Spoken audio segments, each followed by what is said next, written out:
साथियों, आप सभी का विजन ज्ञान के प्लेटफॉर्म पर स्वागत है। इस वीडियो में हम लोग कुछ महत्वपूर्ण करंट अफेयर को देखेंगे तथा उनसे संबंधित महत्वपूर्ण बिंदुओं की भी विस्तार से चर्चा करेंगे। तो चर्चा को प्रारंभ करते हैं। सबसे पहले देख लेते हैं पिच ब्लैक 2020 के संबंध में। तो यह पिच ब्लैक क्या है, तो याद रखिएगा पिच ब्लैक क्या है, यह एक संयुक्त युद्धाभ्यास है। अब इसके बारे में और चीज़ें देख लेते हैं, यह चर्चा में क्यों आया। तो कोविड-19 के कारण ऑस्ट्रेलिया में 27 जुलाई से लेकर 14 अगस्त 2020 तक होने वाले बहुपक्षीय हवाई युद्धाभ्यास पिच ब्लैक 2020 को रद्द कर दिया गया है। अब इससे संबंधित थोड़ा कुछ और महत्वपूर्ण तथ्यों को देख लें। तो यह जो अभ्यास पिच ब्लैक है, यह रॉयल ऑस्ट्रेलियन एयरफोर्स द्वारा आयोजित एक द्विवार्षिक अर्थात 2 वर्ष में एक बार होने वाला युद्धाभ्यास है, जिसकी शुरुआत 1981 में हुई थी और इसमें कई सारे देश पार्टिसिपेट करते हैं। और यह अभ्यास जो है विश्व भर की सेनाओं को एक साथ सहभागिता करने का अवसर प्रदान करता है। तथा भारतीय वायुसेना ने पिच ब्लैक 2018 में, मतलब 2 वर्ष पहले जब हुआ था, तो पहली बार भाग लिया था इसमें। अब यह चूँकि इस बार कैंसिल हो गया, तो अगला आयोजन 2 वर्ष बाद अर्थात 2022 में किया जाएगा।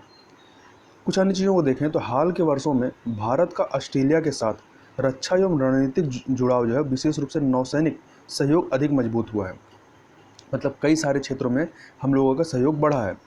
जैसे कि वर्ष 2019 की शुरुआत में भारत एवं ऑस्ट्रेलिया के मध्य द्विपक्षीय नौसैनिक अभ्यास ऑसी इंडेक्स, नाम याद रखिएगा, ऑसी इंडेक्स भारत और ऑस्ट्रेलिया के बीच होने वाला द्विपक्षीय नौसैनिक अभ्यास है। इसमें अब तक के सबसे बड़े ऑस्ट्रेलियाई दल को भेजा गया था ऑस्ट्रेलिया के द्वारा। तथा इसके अलावा भारत और ऑस्ट्रेलिया के बीच सिविल न्यूक्लियर जो कॉपरेशन एग्रीमेंट जो है, यह हस्ताक्षरित हुआ था सितंबर 2014 में और यह कार्य रूप अर्थात केम इनटू फोर्स जो आया वो नवंबर 2015 में। इसका जो मुख्य उद्देश्य था, इसका मुख्य उद्देश्य है कि भारत ऑस्ट्रेलिया से यूरेनियम खरीद सके और हम अपने ऊर्जा उत्पादन में इसका प्रयोग कर सकें। तो यहाँ पे एक चीज़ और याद रखिएगा, यदि पूछा जाए आपसे कि यूरेनियम उत्पादक देशों में सब में मतलब नंबर 1 से लेकर 3 तक का क्रम क्या है, तो नंबर 1 पे आपका कजाकिस्तान है, फिर दूसरे नंबर पर कनाडा और तीसरे पे ऑस्ट्रेलिया है। तो इस क्रम को याद रखिएगा यूरेनियम उत्पादक देशों के संबंध में। अब आगे चलते हैं, अब बात करते हैं बाशो जयंती के बारे में। तो भारतीय प्रधानमंत्री ने 26 अप्रैल 2020 को बाशो जयंती के अवसर पर एक वीडियो संदेश में भगवान बसवेश्वर को श्रद्धांजलि दी है। ये जो बाशो जयंती है, ये 12वीं शताब्दी के दार्शनिक एवं समाज सुधारक विश्वगुरु बसवेश्वरा, या इन्हें बसवन्ना के नाम से भी जाना जाता है, के जन्म के उपलक्ष्य में मनाया जाने वाला एक वार्षिक कार्यक्रम है। और यह कार्यक्रम जो है, यह विशेष रूप से कर्नाटक एवं महाराष्ट्र राज्य में मनाया जाता है। भगवान बसवेश्वर 12वीं सदी के कवि, दार्शनिक और लिंगायत संप्रदाय के संस्थापक सदस्य थे। यदि भगवान बसवेश्वर के बारे में और चीज़ें देखें तो इनका जन्म जो है वो 1131 एडी में बागेवेडी में। अब ये बागेवेडी कहाँ है, तो यह कर्नाटक का अविभाजित बीजापुर जिला है, जो कि अब वर्तमान में बीजापुर जिला बढ़ चुका है। यहाँ पर इनका जन्म हुआ था। इसके अलावा कलचुरी के राजा बिजाला ने, जिनका कार्यकाल जो था वो 1157 से लेकर 1167 एडी था, इन्होंने बसवेश्वर को अपना अकाउंटेंट, अर्थात अकाउंटेंट को क्या कहा जाता था, कर्णिका कहा जाता था, तो इस पद पर इनको नियुक्त किया। बाद में इन्होंने इनको प्रधानमंत्री के पद पर भी नियुक्त किया। और इनका जो दृष्टिकोण था बसवेश्वरा का, इनका दृष्टिकोण जो कल्याणकारी राज्य अर्थात वेलफेयर स्टेट को लेकर के जो इनका दृष्टिकोण था वो काफ़ी व्यवहारिक था। इन्होंने समाज के नागरिकों को, चाहे वो किसी भी वर्ग, जाति या लिंग के हों, उनको एक नई स्थिति व स्थान अर्थात न्यू स्टेटस एंड पोजीशन प्रदान किया। तथा इनके द्वारा अनुभव मटापा स्थापित किया गया। तो याद रखिएगा, अनुभव मटापा इनके द्वारा स्थापित किया गया। अब यह है क्या, तो यह एक ऐसा मंच था जहाँ पर सभी प्रकार की समस्याएं, चाहे वो सामाजिक हों, आर्थिक हों, राजनीतिक हों, धार्मिक हों या व्यक्तिगत हों, उनके बारे में यहाँ पर चर्चा की जाती थी। या यह कह सकते हैं कि यह एक प्रकार से भारत का पहला और सबसे महत्वपूर्ण संसद था, जहाँ पर कल्याणकारी समाज के नागरिक आते थे और बैठते थे तथा विभिन्न प्रकार के सिद्धांतों और समस्याओं की चर्चा करते थे, जिससे कि लोक कल्याणकारी समाज की स्थापना की जा सके। तथा ये जो नागरिक थे, ये कल्याणकारी समाज के जो नागरिक थे, इनको क्या कहा जाता था, शरण कहा जाता था। इनको शरण कहा जाता था। तो शरण की चर्चाओं को वचन के रूप में लिखा जाता था। मतलब ये जो यहाँ पर जो डिबेट होती थी उस डिबेट को वचन के रूप में लिखा जाता था, और ये वचन जो है वो साधारण कन्नड़ भाषा में लिखा जाता था। और ये वचन जो है वर्तमान में कन्नड़ साहित्य का हिस्सा है। और इनके द्वारा 2 और सिद्धांत दिए गए थे बसवेश्वरा के द्वारा। कौन कौन से? पहला है आपका कैका, जिसको कह सकते हैं डिवाइन वर्क। इसमें क्या कहा गया? तो इसके अनुसार, इस सिद्धांत के अनुसार व्यक्ति को वही काम या जॉब करना चाहिए जो उसे पसंद हो, तथा उसे पूरी ईमानदारी के साथ उस काम को करना चाहिए। दूसरा इनका सिद्धांत था दसोहा का मतलब होता है इक्वल डिस्ट्रीब्यूशन। इनका मतलब था कि यदि कोई 2 लोग, चाहे वो पुरुष हों या स्त्री हों, यदि वो समान काम कर रहे हैं तो उन दोनों को जो वेतन है वो समान मिलना चाहिए। तो ये सिद्धांत था। अब इनसे संबंधित कुछ अन्य तथ्यों को भी देख लें जो काफ़ी महत्वपूर्ण है, परीक्षा के दृष्टिकोण से काफ़ी इम्पॉर्टेंट है। जैसे कि बसवन्ना जो थे, भगवान बसवेश्वर के जो विचार हैं वो उपन्यास रूप में लिपिबद्ध किए गए, जिन्हें वचन का मतलब होता है कविता कहा जाता है। मतलब इनके उपन्यास को क्या कहा जाता है? कविता कहा जाता है या वचन कहा जाता है। तथा वर्ष 2017 में इनके पवित्र वचनों को डिजिटलीकरण का काम शुरू किया गया था।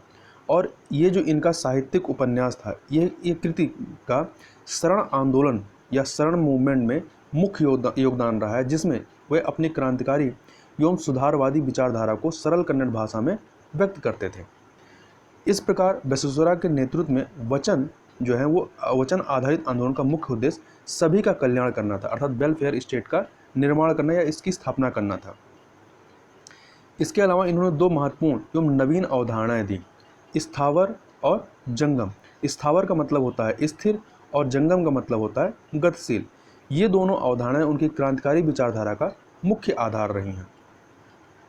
अब इनके द्वारा किए गए सामाजिक, राजनीतिक और कुछ प्रशासनिक सुधारों की बात करें तो भगवान बसवेश्वर एक महान सुधारक एवं प्रशासक थे, जिन्होंने न केवल समाज में किए गए सुधारों के बारे में प्रचार किया, बल्कि उन्होंने अपने जीवन में भी उन सुधारों को, जिन सुधारों की उन्होंने वकालत की, उन सुधारों को अपने जीवन में भी उन्होंने धारण किया।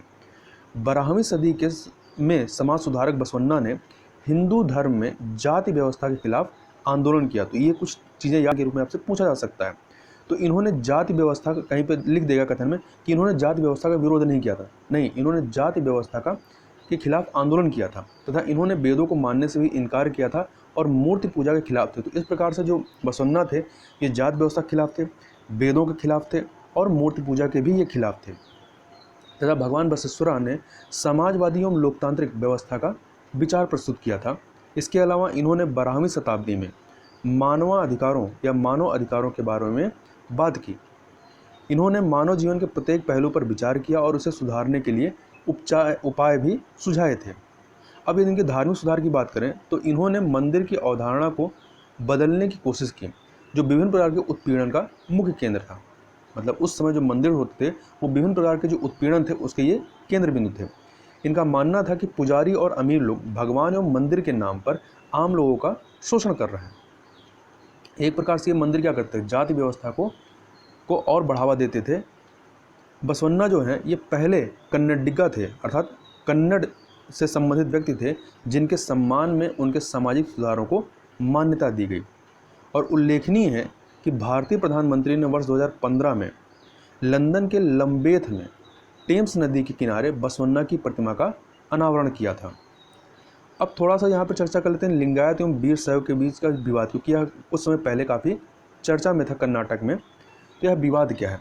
तो माना जाता है कि जो वीरशैव हैं और लिंगायत ये एक ही हैं, परंतु दूसरी ओर लिंगायतों का मानना है कि वीरशैव जो हैं वो बसवन्ना के पहले से थे, जबकि लिंगायतों का मानना है कि इस संप्रदाय की स्थापना है वो बसवन्ना के द्वारा की गई है, और वीरशैव जो है उससे पहले से थे, और वीरशैव जो है भगवान शिव की आराधना करते हैं। तथा लिंगायत समुदाय के लोगों का कहना है कि वे शिव की आराधना नहीं करते हैं, बल्कि अपने शरीर पर इष्टलिंग धारण करते हैं। और लिंगायत समुदाय जो है वो पुनर्जन्म को नहीं मानते हैं, तथा लिंगायत समुदाय में शवों को दफनाने की परंपरा, जबकि हिंदू परंपरा में क्या है? हिंदू परंपरा में शवों को जलाने की परंपरा है, परंतु यहाँ पे उल्टा होता है। लिंगायत समुदाय में यहाँ पर दफनाया जाता है, जैसे मुस्लिम कम्युनिटी में दफनाया जाता है वैसे ही यहाँ पर शवों को दफनाने की परंपरा है। तो यह कुछ चीज़ें थी जो बाशो जयंती के संबंध में या बसवन्ना के संबंध में हमने यहाँ पर की, क्योंकि इनसे परीक्षा में लगातार प्रश्न पूछा जाता रहा है और आगे भी आर्ट एंड कल्चर वाले पोर्शन में इससे परीक्षा में प्रश्न बन सकता है। आगे चलते हैं, आगे बात करते हैं व्यापार एवं विकास पर संयुक्त राष्ट्र सम्मेलन अर्थात United nation conference on trade and development UNCTAD के बारे में। चूँकि इन्होंने अभी एक रिपोर्ट जारी की है, इस रिपोर्ट का नाम क्या है? इन्होंने अपना एनुअल रिपोर्ट व्यापार एवं विकास रिपोर्ट 2019 जारी की है। तो देख लेते हैं इस रिपोर्ट में कहा क्या है। तो इस रिपोर्ट में बताया गया कि कोविड-19 के मद्देनज़र वर्तमान वैश्विक परिदृश्य को देखते हुए इस रिपोर्ट में कहा गया है कि वर्ष 2020 एवं वर्ष 2021 में विकासशील देशों के सार्वजनिक बाह्य ऋण, मतलब जो बाहर से ये देश लेंगे, एक्सटर्नल सोर्सेज से जो ऋण लेंगे, उसमें 2.4 से लेकर 3.6 ट्रिलियन की वृद्धि हो सकती है, ट्रिलियन डॉलर की वृद्धि हो सकती है। और इस रिपोर्ट में बताया गया है कि अधिकतर विकासशील देश जो कई वर्षों से निरंतर ऋण बोझ से जूझ रहे थे, वह देश कोविड-19 के कारण बढ़ती स्वास्थ्य एवं आर्थिक जरूरतों के कारण ऋण जाल में फंस जाएंगे, फंस गए हैं और आगे भी चल के और अधिक फंस जाएंगे। अब थोड़ा सा हम लोग बात कर लेते हैं व्यापार और विकास पर संयुक्त राष्ट्र सम्मेलन अर्थात अंकटाड के बारे में। तो इस संस्था की स्थापना 1964 में की गई और यह एक स्थायी अंतर सरकारी निकाय है। क्या है? स्थायी अंतर सरकारी निकाय है। इसका कार्य क्या है? तो यह विकासशील देशों के विकास के अनुकूल उनके एकीकरण को विश्व अर्थव्यवस्था में बढ़ावा देने का कार्य करता है। और इसका हेडक्वार्टर कहें, इसका हेडक्वार्टर कहाँ पे है? तो स्विट्ज़रलैंड के जिनेवा में इसका हेडक्वार्टर है। तथा इसके द्वारा यह जो अभी एक रिपोर्ट प्रस्तुत की गई है, इसके अलावा भी कई सारी रिपोर्ट प्रस्तुत की जाती है, जैसे कि विश्व निवेश रिपोर्ट अर्थात वर्ल्ड इन्वेस्टमेंट रिपोर्ट, न्यूनतम विकसित देश report, the least developed country report, तीसरा है सूचना एवं अर्थव्यवस्था रिपोर्ट जिसको इंग्लिश में कहते हैं इंफॉर्मेशन एंड इकोनॉमी रिपोर्ट, चौथा है प्रौद्योगिकी एवं नवाचार रिपोर्ट या टेक्नोलॉजी एंड इनोवेशन रिपोर्ट, और पांचवा है वस्तुतः विकास रिपोर्ट या कह सकते हैं कम्युनिटीज़ एंड डेवलपमेंट रिपोर्ट। तो ये इन रिपोर्टों के नाम एक बार आप याद रखिए, क्योंकि कई बार क्या होता है परीक्षा में रिपोर्ट का नाम दे करके और 4 ऑप्शन में आपको संस्थाओं के नाम दे देता है कि पूछ लेता है कि किस संस्था के द्वारा ये रिपोर्ट जारी की जाती है। आगे बात कर लेते हैं जूनोटिक डिजीज़ के बारे में। यह जूनोटिक डिजीज़ क्या है? तो जूनोटिक डिजीज़ जिनको जोनोसिस के नाम से भी जाना जाता है। जूनोटिक डिजीज़ ये वे रोग होते हैं या डिजीज़ होते हैं जो जर्म्स के कारण फैलते हैं। अब कौन से जर्म? ऐसे जर्म जैसे कि बैक्टीरिया, वायरस इत्यादि। और ये जर्म जो होते हैं जानवरों से मानव में फैलते हैं। मतलब ऐसे बैक्टीरिया या वायरस या फंगस जो जानवरों से ह्यूमन में उनका ट्रांसमिशन हुआ है, तो ऐसे जर्म से होने वाले जो रोग होते हैं, जो डिजीज़ होते हैं, उन्हें हम लोग जूनोटिक डिजीज़ या जूनोसिस कहते हैं। उदाहरण के तौर पर जो कोविड-19 है, जो कि नोवल कोरोना वायरस की वजह से होता है। यहाँ एक चीज़ क्लियर रखिएगा कि जो कोविड-19 है यह बीमारी का नाम है, जबकि जो नोवल कोरोना वायरस है यह उस वायरस का नाम है जिसकी वजह से यह होता है। तो यह जो नोवल कोरोना वायरस है, पहले चमगादड़ जो है इसका होस्ट हुआ करता था। मतलब नोवल कोरोना वायरस का जो होस्ट हुआ करता था वो चमगादड़ हुआ करता था। चमगादड़ से किस में आ गया? मनुष्य में आ गया। तो अब मनुष्य क्या हो गया है? इस नोवल कोरोना वायरस का होस्ट हो गया है और ह्यूमन टू ह्यूमन या क्या हो रहा है? ट्रांसमिट हो रहा है। तथा इसके अलावा United Nation Environment Programme UNEP ने के अनुसार मनुष्य में होने वाले 60% से ज़्यादा ये जो संक्रमण रोग हैं, इन्फेक्शस डिजीज़ जो हैं, वो जूनोटिक डिजीज़ होते हैं। इनका ये मानना है कि जितने भी हम मनुष्यों को संक्रमण वाले रोग होते हैं उसमें से 60% केस क्या होते हैं? वो जूनोटिक डिजीज़ में आते हैं। मतलब कि 60% रोग ऐसे होते हैं जो जिसके वाहक, जो वायरस के या जर्म्स के जो वाहक होते हैं वो क्या होते हैं? जानवरों से मनुष्य में आए हुए हैं। अर्थात ऐसे पैथोजन से हुए हैं जो जानवरों से मनुष्य में आए हैं। और इस प्रकार के जूनोटिक रोग जो हैं वो खासकर वायरस से होते हैं अन्य की तुलना में। कहने का मतलब ये है कि जितने भी जूनोटिक रोग होते हैं इसमें से अधिकांश जो रोग हैं उसका कारण वायरस होते हैं। मतलब बैक्टीरिया या फंगस की कंपेयर में वायरस से होने वाला रोग जो होता है ये ज़्यादा होता है इसमें। अब बात कर लेते हैं कि इसका कारण क्या है? ये जो जूनोटिक रोग इतने हो रहे हैं उसका रीज़न क्या है? तो जो यूनाइटेड नेशन एनवायरनमेंट प्रोग्राम है उसके अनुसार कुछ कारण बताए गए, जैसे कि मानवीय गतिविधियों की वजह से पर्यावरण क्या हो रहा है? वो परिवर्तित हो रहा है। ज़मीन का जो उपयोग है वो बदल रहा है। जिसकी वजह से जानवरों का जो आवास है वो सिकुड़ रहा है, क्योंकि मानव क्या है, हर जगह कब्जा कर ले रहा है। तो जब हर जगह कब्जा करेगा तो जो और जानवर हैं उनका आवास छिन रहा है और उनका आवास इस प्रकार से श्रिंक होता जा रहा है। और इससे क्या हो रहा है कि जानवरों तथा मनुष्यों का जो इंटरेक्शन है वो काफ़ी बढ़ रहा है, मतलब इनके बीच जो कन्फ्लिक्ट है वो अब बढ़ रहा है, जिसकी वजह से ये जो पैथोजन है, इन पैथोजनों का जो ट्रांसमिशन है वो जानवरों से मनुष्यों में हो जा रहा है। जब इनका इंटरेक्शन ज़्यादा बढ़ेगा तो इनके ट्रांसमिशन की संभावना, इन पैथोजन की ट्रांसमिशन की संभावना भी ज़्यादा बढ़ेगी। इसके अलावा जो जलवायु परिवर्तन हो रहा है उसने भी इन पैथोजन के ट्रांसमिशन को बढ़ावा दिया है। उसके अलावा मनुष्यों के जो व्यवहार में बदलाव आ रहा है, साथ ही जो मानवीय क्रियाकलाप हैं जैसे कि ट्रेवल करना, कन्फ्लिक्ट, प्रवास, कन्फ्लिक्ट मतलब जो जानवरों से होने वाले जो कन्फ्लिक्ट हैं, माइग्रेशन है, वन्यजीव व्यापार है, वाइल्ड लाइफ ट्रेड, जो अर्बनाइजेशन अर्थात शहरीकरण हो रहा है, मेडिकल प्रायोरिटीज़ जो हैं, ये सब ऐसे कुछ मानवीय क्रियाकलाप हैं जो इस प्रकार के जेनेटिक डिजीज़ को बढ़ा रहे हैं। और इन्हीं कारणों से जो जेनेटिक डिजीज़ है वो ज़्यादा उत्पन्न हो रहे हैं।